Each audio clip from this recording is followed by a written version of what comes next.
Hello everybody, welcome back to a new Victoria 2 video. After playing as Haiti in the last video, I had so much fun that I decided I wanted to play as another country in the Western Hemisphere again. So here we are going to play as Chile. I got a few comments, people being really surprised that I'm playing like vanilla. And like I get why, because a lot of the YouTube videos about Victoria 2 are modded. Because trying to explain like what this screen means to someone who doesn't play Paradox games or someone who's not familiar with Victoria 2, this is what it sounds like. If we could see politics, what would it look like? A cube, but with all its corners on the inside. So if that's what this screen, explaining this screen sounds like to someone who doesn't know, the installing mods to just make the game more complicated just add more and more layers of non-understanding. Let's call in the boys and get the War for the Pacific rolling. Let's see, what are our cores? We have a, oh my god, look at all these cores we have. We're gonna get all these states.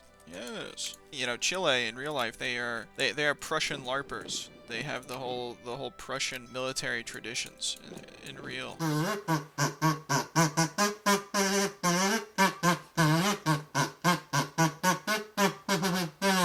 I'm just gonna let Brazil do all the heavy lifting here. I mean, we don't mind if their armies get toasted a little bit, you know what I mean? As we can see, the Bolivian army working as intended. Well, Severino Fernandez, get him. Oh, or we could just... So we got in the war, we lost a bunch of battles, and now we own all this stuff. We have pretty good RGOs. Sulfur, so we can have a good military industry. We have iron. I don't believe we have any coal. Yeah, that's right. The closest coal province is all the way up here in Peru. We're want to go a little crazy on Peru, I think. Also, we have 0 infamy right now. I want to do like the LARP thing, where I focus on attacking provinces in South America, right? However, it's just not that useful for us because the RGOs down here suck. We don't really want any of this crap cattle or wool or fruit or grain. There are much better provinces in the world that produce a lot more of those things. Here's the plan. We're going to justify in Argentina. We're not even going to do anything crazy. Like, let's do a humiliate. A humiliate war on Argentina. The real play is to go after Peru. That's the move. We're going to say declare war, humiliate, and Brazil and Uruguay will join.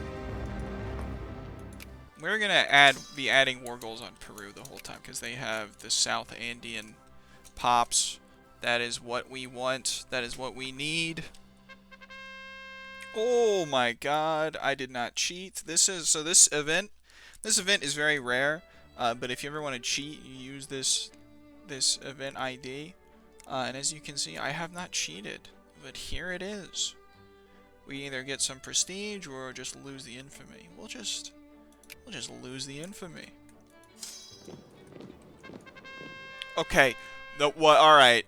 This looks suspicious as hell. I swear to God. I mean, this is... I did not do anything, but if you're gonna let me lose 3 infamy, I'm gonna lose 3 infamy. Please let me add another war goal. That'd be so funny. That'd be so funny. 3 states, 1 war. That's beautiful. I wonder if we could just annex Peru right now. I'm gonna let you guys into a little secret here. A little bit of inside baseball.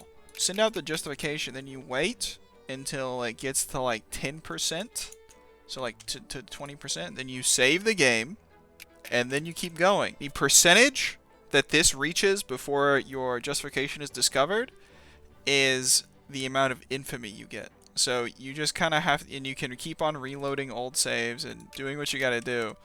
But this is the this is the only consistent way to get cheap war goals. And I don't always do it. I do it when it's like something important like this, where like I know that if I do this, my country will scale so much harder later on in the game. So forgive me, but this is how you cheat in Victoria 2 without cheating.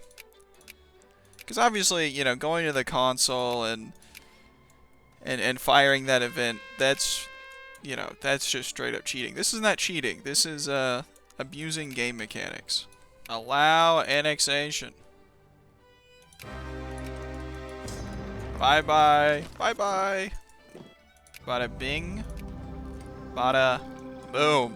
Yeah, one reason why taking Peru is so great is because, you know, for one, they have the only coal province in the entirety of South America. For two, they have Lima.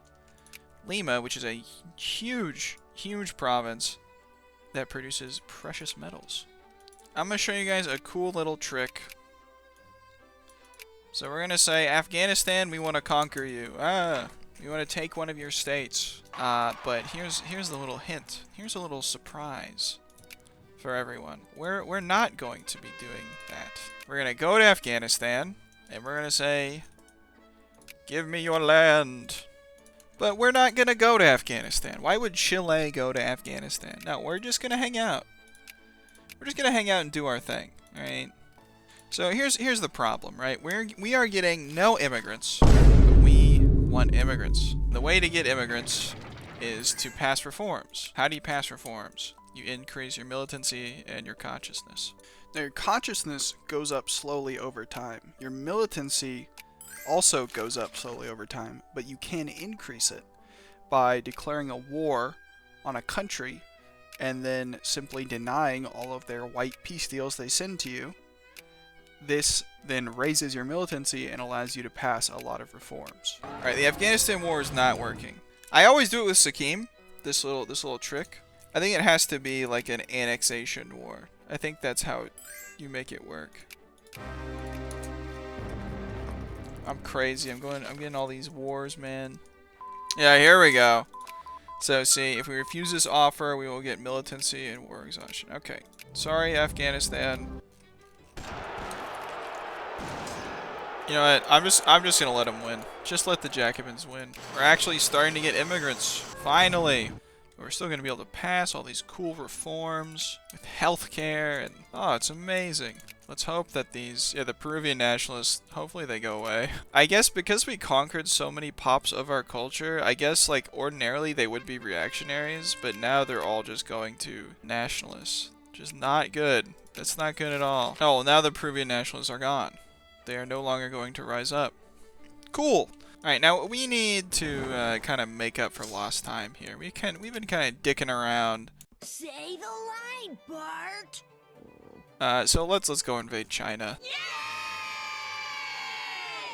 Declare war for the classic Formosa. I don't think we even will be able to siege it down in time. These boats will just die. Oh well. What are you gonna do? Hey, saves us some money in the old treasury. Oh, there we go. Temperance League time. I like conquering little random islands everywhere. It's the best way to do imperialism, really. It's vassallocracy. This is what the Greeks came up with this. It was their strategy, and it worked. Oh, was that an international crisis? You know what that means. Immigrants. Never let a good crisis go to waste. Albanians, Greeks, Ashkenazi. Oh, we're making money now. And now, look, we're exporting tea. It's one of our biggest exports. I wish I could only tax the people in Formosa. Where's the Stamp Act when you need it? My colonial subject should be flipping the bill. I kind of feel bad because I feel like I always invade China.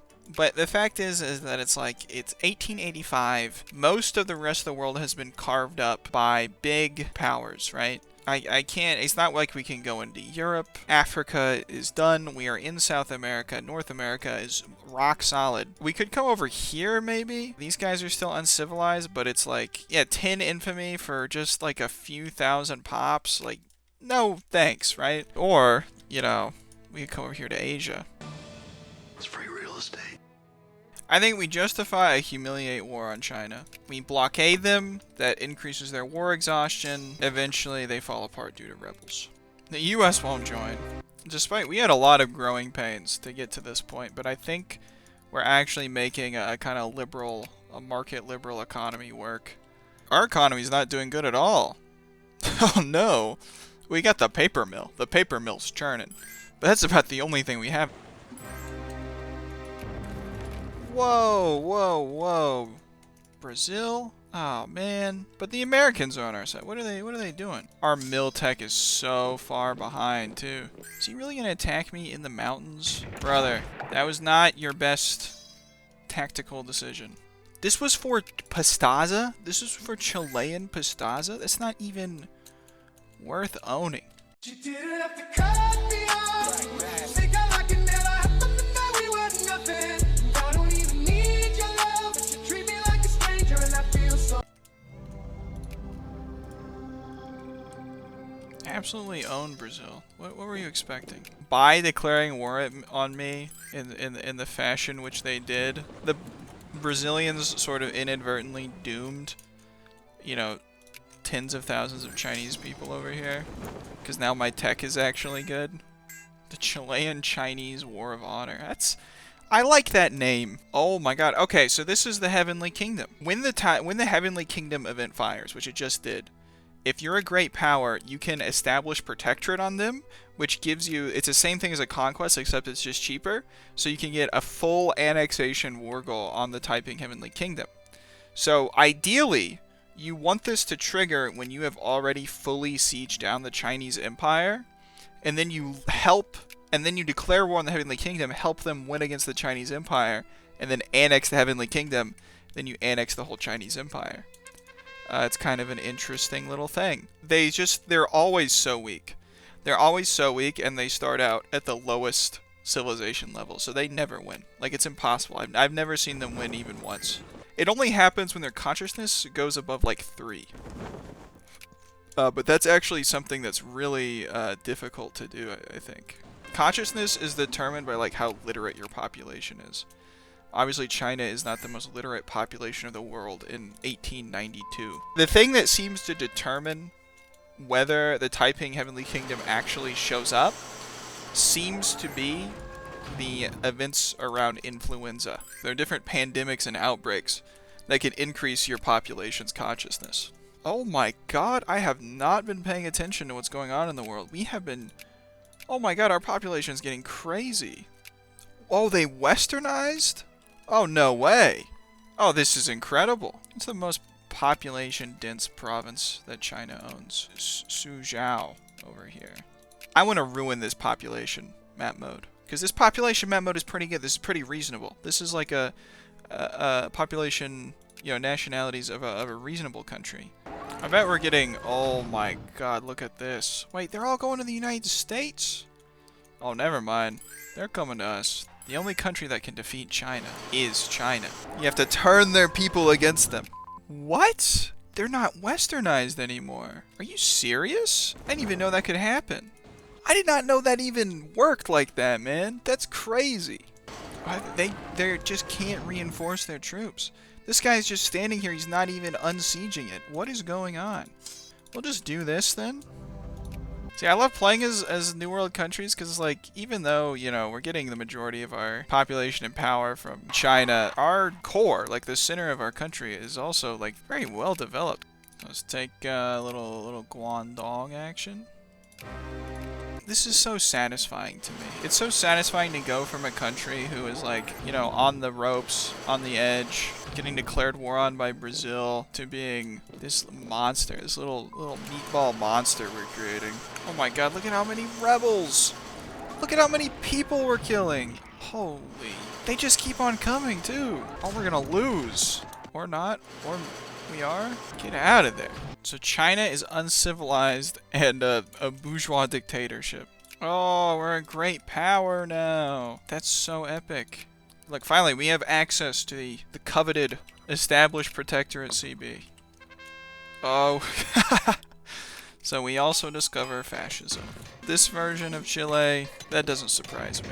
Alright, so Western Hebei is a full state of Yunnan. Yunnan is a civilized country. We are going to grab that state. Okay, here we go. So my literacy rate went from 90 to like 60 something. I mean, Europe looks normal. This is what Europe always looks like. I like Except for Albania. I like that Albania is free. We got South Andeans showing up here in Western Hubei. The people are moving in. It's so simple. So simple, so easy. So fresh, so clean. Why do we have so many different liberal parties? We have not had a single socialist party in charge this whole game. It's all just liberals all the way down. Like, I was stuck with the Liberal Party. And if you're stuck with the Liberal Party, the only thing you can do is just, you gotta seek out new markets. You know, go to China. That's like the only way. Or maybe more like I'm in a car. I'm driving down the street. Life's good. Oh no! No. At this point in the game, we have almost 10 million people of our primary culture. I don't think there's a lot more that's going to happen, so I'm going to call it here. This is about what I expect from Europe at this point. We have a very long name. We don't have the biggest name, but we might have the longest name. There's actually 3 Colombias. There's Colombia, and Colombia. Grand Colombia. We have the most capitalists. We did not have the most laborers, though. Or craftsmen. That honor belongs to the Germans. Lima was the center of the world in this game. I should just play as Peru, because Peru clearly isn't like a phenomenal starting spot. If you guys like this video, be sure to leave a like, comment down below what kinds of countries or games you'd like me to play next, and hit the subscribe button. I'll see you guys in the next one. Take care, everyone.